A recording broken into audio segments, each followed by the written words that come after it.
So an update here on my 1969 Norton Commando.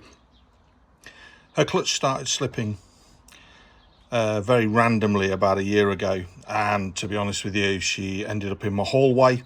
And today I am fitting a performance clutch pack made in the US, sold by Andover Norton, and I've got the circlip off and the top cover using the tool.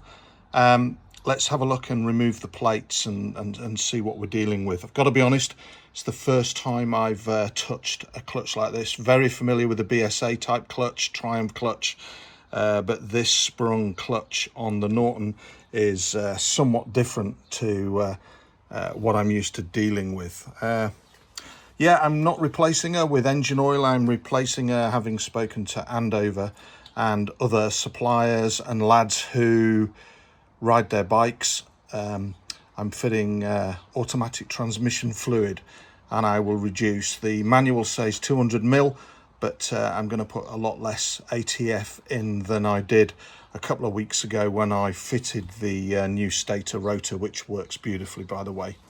Right, let's get these plates out and inspect them, and let's have a look at them.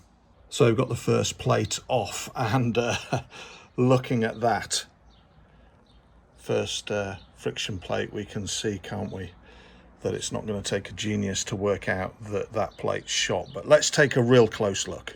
On my variant of Norton Commando, I've got a fixed back plate that's riveted and fastened to the back of the clutch basket. That's what I'd call it on a BSA anyway. So I've looked for chatter marks, I've looked for wear on the grooves, and it's all good. There's little movement, no movement on the clutch basket, no chatter marks on here.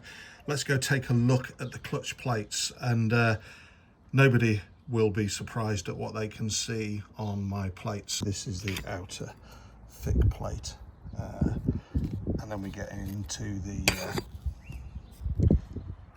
two types of plate. You can clearly see here the scoring and gouging.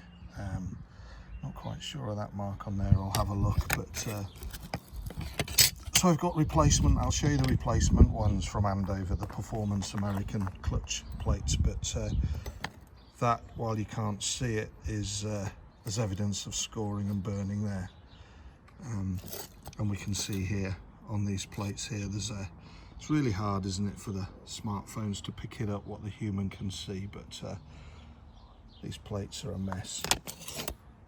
So I've got new plates here. I've got new plates. I'll show you those now. I'll show you those plates, but I haven't got new steel plates, and I do believe that they're the original plates from 1969. But yeah, let's get those plates swapped. So let me show you what I bought from Andover.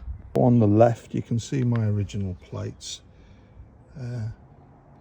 Can't quite make the writing out there. I'm a bit of a motorcycle archaeologist. I'll research that, but not brilliant there, not brilliant. And these are American Barnett